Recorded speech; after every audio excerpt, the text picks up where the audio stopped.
love thyself, because once again, if you don't love yourself, you can't love anybody else, specifically that person that you're living with right now. And we have Mr. Mark Berry here with us to talk about this, since you are the love guru. That's right. Along with being a massage therapist. So let's get into this. I'm going to get some of your feedback on some of these thoughts I wrote down. The first one is, you can only love and appreciate others as much as you love yourself. So I'm going to let you elaborate on that.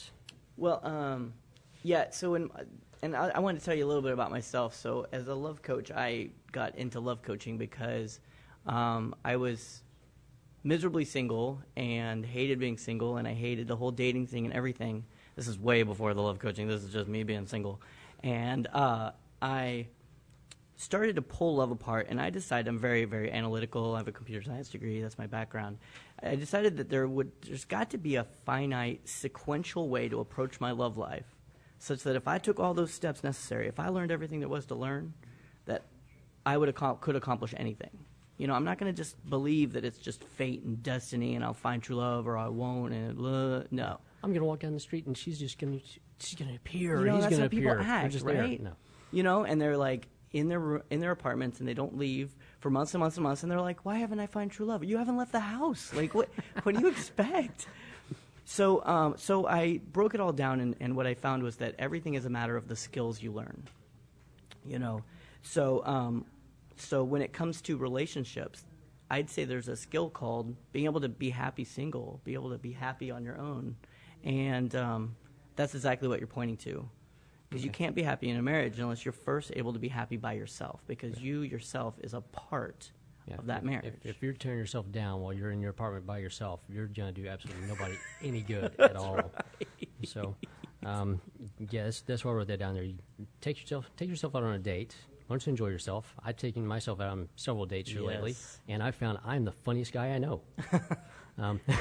No, that's actually a great advice. I mean, really, like, go out and enjoy life. Yeah, it's great. And mine is usually, I'll go to a little French restaurant. I'll have my little car magazine with me. I'll have a little glass of wine. I'll wine and dine myself. It's pretty fun, actually.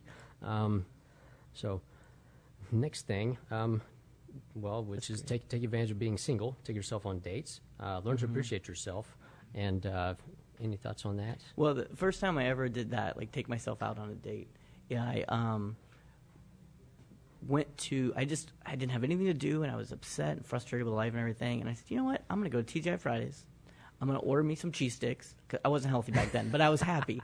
So I, ordered some cheese sticks and Diet Coke, and I brought a book. And it was like 2 o'clock, and there was nobody there. And I just told that wait person, I was like, can I just hang? Because, I was in college at the time, and I had the day off. And I just went and just relished in, enjoying myself. Read my book, had a great time, drank as much Diet Coke as I could handle, It was good. It was fun. Very good. Very good. And for the couples out there, since this is Valentine's, make sure to date each other constantly, because you're always changing. Every year, you're going to be pretty much a new person. In fact, maybe even monthly, whenever you learn new things. So most couples get into a rut. They quit dating. They're on autopilot, and they're there together.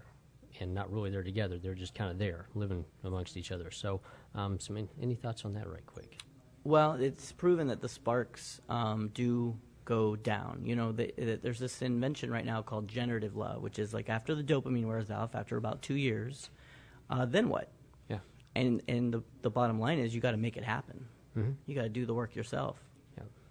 So before we're about to get out of here, if I can get, for anybody that wants to get your information, especially for massages, because a couple's massage would be great. Well, if anyone's in Dallas and they want a Valentine's Day massage, absolutely, give us a shout at mydallasmassage.com. Okay. If you mention the radio station, you get $30 off your first per hour off. So that'll bring the price down to $70 per hour. That would be celebrityuradio.com. Mention that. Yes. Or personal health care reform. Either one. And then my love coaching is lovekungfu.com. Yeah! Kung Fu means skills, so love Kung Fu, yeah. Very good. Well, thanks for coming on. Glad to have you on here with me. You're going to be seeing a lot more of him, actually, just to let everybody know. So I'm going to drag him on here more often. And if you want to get a hold of me, go to www.clintfuquay.com. You can find my Facebook for personal health care reform and my Twitter on there. So follow me on there, and then make sure you get a massage from this guy because he has hands of magic. I'm telling you right now, you'll fall back in love and get some chocolate for your heartthrob out there. So that is it for us today. Thanks for joining. All right. Okay, well, thank you. And it's so great to have you back. It's great meeting you, Mark. Thank you. We're going to take a quick